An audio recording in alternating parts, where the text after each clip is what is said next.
que a minha liderança política hoje mencionou aqui, falou, a mais claro, que é a mais pura verdade, todo aquele trabalho desenvolvido na rua pelo grupo político, que muito me honra fazer parte, que é liderado por ele, que é o Grupo Trabalho e Verdade, que surgiu na necessidade de ter pessoas sérias que realmente se comprometam com o povo para trazer aquilo que a gente realmente precisa. E já falou tudo. Eu não preciso falar mais nada com relação ao bairro, né?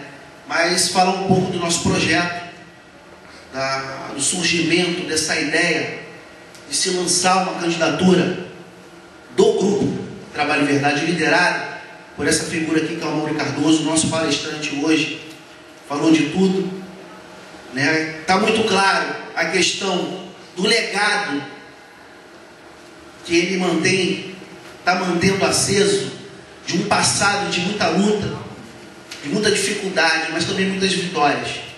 Foi o passado desenhado pelo meu avô, pelo senhor Ali Ibrahim, e dentre outros amigos, né, fundadores da primeira associação de moradores, estiveram lado a lado, e que hoje ele, né, carrega essa herança, essa responsabilidade, essa questão sentimental do bairro, de querer dar continuidade a tudo aquilo que se iniciou. Tanto é que eu falo, né, que é um reinício, né, de um começo de muitas lutas. Então ele está reiniciando tudo aquilo que se iniciou há 50 anos atrás. E eu fico muito feliz, né? Também sei da responsabilidade que é estar à frente, digo, representando, né, essa candidatura do grupo. Quando eu falo candidatura, não é minha, é a nossa candidatura, a candidatura do Grupo Trabalho e Verdade. E o pessoal mesmo fala, poxa, você fala tanto nosso, porque a candidatura não foi construída só por mim. Foram de pessoas que há 2 anos atrás estiveram lado a lado comigo, que batalharam na rua, que divulgaram o nosso trabalho, o trabalho do Mauro Cardoso, entendeu? A questão de esclarecer a comunidade, demoramos muito, custou a gente trabalhar um percentual de mais de 50% da população de Santa Margarida, fazer com que elas tenham consciência de quem realmente está trazendo essas melhorias para dentro do bairro, a construção dessas melhorias, porque isso não foi só agora, isso veio lá de trás, de 2007, acompanhei muito bem isso.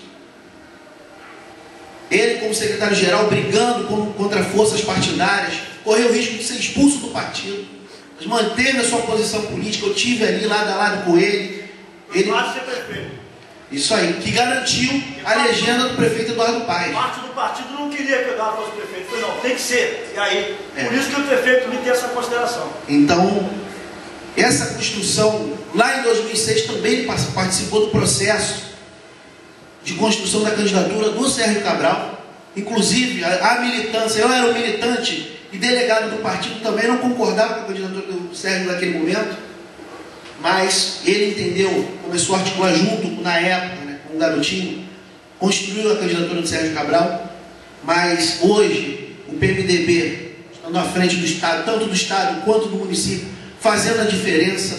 Hoje, tudo isso que vem acontecendo hoje, está se tornando, está dando uma dimensão nacional. Digo politicamente, 2 representantes aqui no Rio de Janeiro.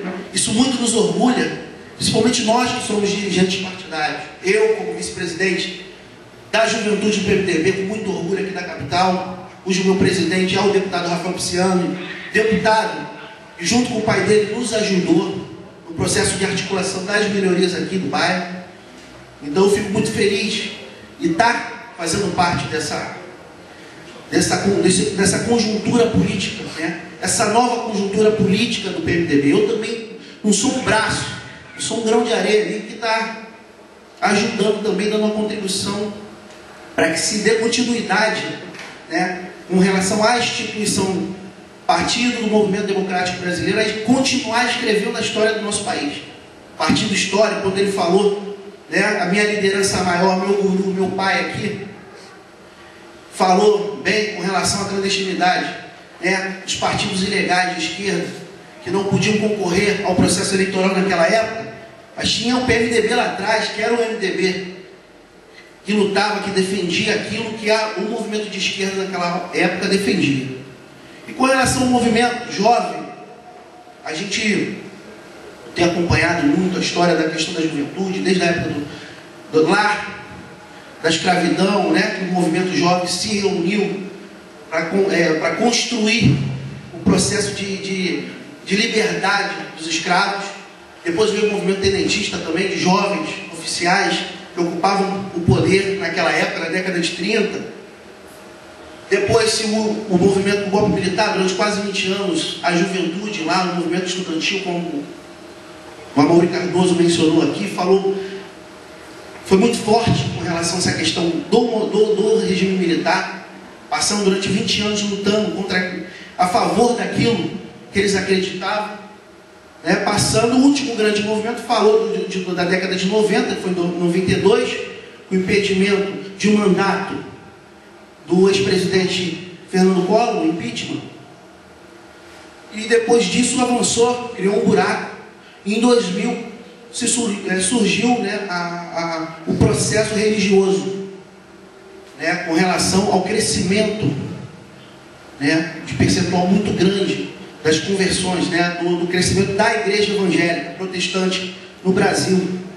E com isso deu uma outra conotação, começou a ter papel fundamental no processo eleitoral, por conta desse crescimento, né, o fortalecimento, as lideranças religiosas, querendo ou não, elas têm sim um grande poder de influência sobre a membresia das igrejas.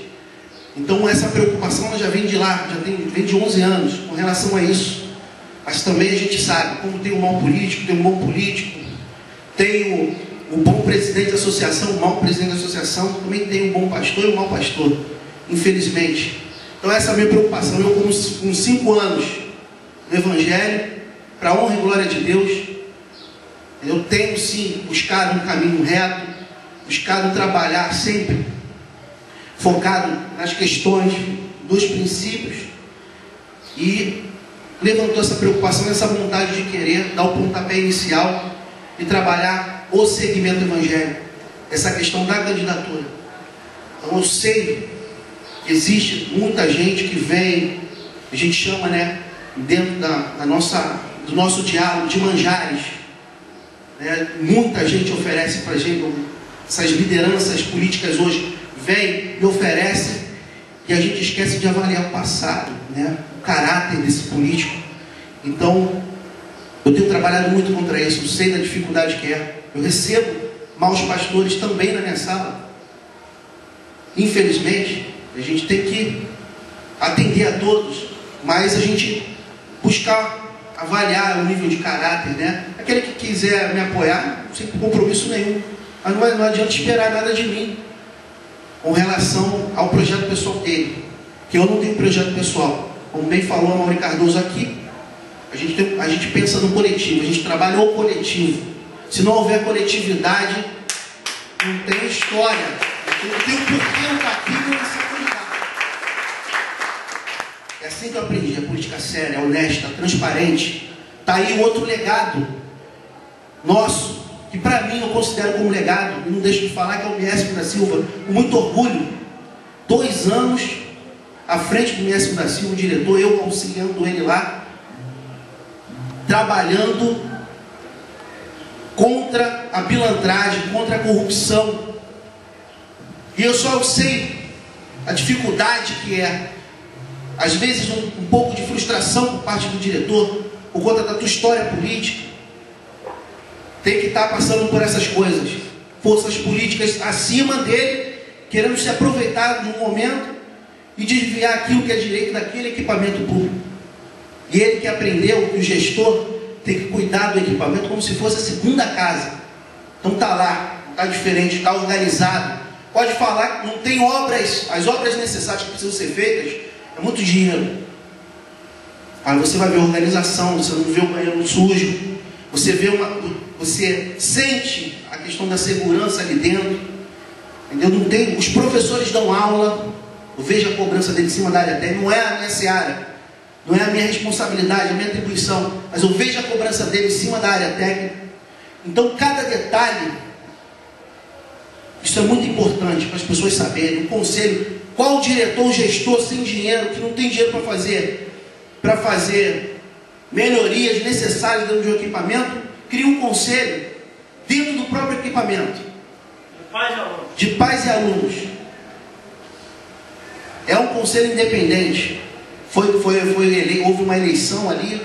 Ele deu legitimidade a esse conselho. Eu tenho acompanhado as reuniões do conselho, tenho visto. As pessoas cobram muito.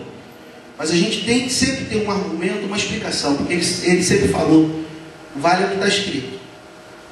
Bota tudo no papel. Então tá aí. Não é à toa que derrubou praticamente um secretário, deputado de mandato. Hoje o mandato vale muito. E já tem uma história, esse deputado está ali. Eu não concordei em 2006. Ele o apoiou por uma questão de dinheiro para ajudá-lo, mas eu ainda não o conhecia. Depois passou a conhecer também, cortou relações. Eu já não gostava dele politicamente. Mas ele apoiou, cumpriu a palavra dele e apoiou. Meu pai é um cara de palavra. Então, se você prometer uma coisa, você tem que ir até o final. Isso ele sempre falou isso comigo. Por isso, não promete aquilo que você não pode. Então, essa é a responsabilidade. É essa visão política de gestão que eu quero passar para os jovens, por exemplo. Nós vamos marcar reuniões, encontros com jovens, trabalhar a questão da conscientização política. Hoje está muito fácil você ganhar um jovem. Você botou um churrasco, botou uma cerveja, e aí? Mas só que da minha parte não vai ter. Se eu depender daquele voto, só se eu der a cerveja ou o churrasco, então não conta comigo. Eu aprendi assim. O negócio é trabalhar de porta em porta, trabalhar a questão do valor da família, a questão da coletividade. Nós sabemos das dificuldades que a nossa região tem. A gente presencia isso, a gente vive o dia a dia da Zona Oeste, sabe das dificuldades, mas também a gente tem que reconhecer que já houve avanços. Com muito orgulho, esse prefeito que nós votamos a favor, garantimos a legenda dele, já conquistou melhorias para a região. Essa questão da Transoeste, esse crescimento imobiliário absurdo, ele tem acompanhado, ele sabe que o crescimento de uma cidade é necessário que se faça melhorias nas suas vias principais para desafogar o trânsito. Obras com projetos com mais de 15 anos, como os viadutos de Uaíba e de Santíssimo, mais de 20 anos no papel, agora estão saindo. Talvez resolvam, mas eu acredito que não, por conta do crescimento, ele é muito grande. Há 6 anos atrás, esses donos de construtoras, tive a oportunidade de conhecer um e conversar com ele, até porque eu fazia eventos antes de me converter. Eu tive que sentar com ele para negociar um terreno que hoje vai virar o shopping, Barra Shopping. É uma extensão do Barra Shopping aqui na região. Estrada do Monteiro. E ele deixou claro, ele falou, a região vai crescer. Aquilo ali eu não vendo por nada. Vou ali, vou construir, vou estender o estacionamento do shopping. Só estou dependendo de uma liberação ambiental na época. Mas está aí o shopping hoje, está investindo, compraram mais terrenos aqui, esse grupo, entendeu? Estão investindo nesse boom imobiliário, essa questão do acompanhamento, da importância de se acompanhar o crescimento da região. O poder público tem que acompanhar, porque senão a gente vai ter problemas.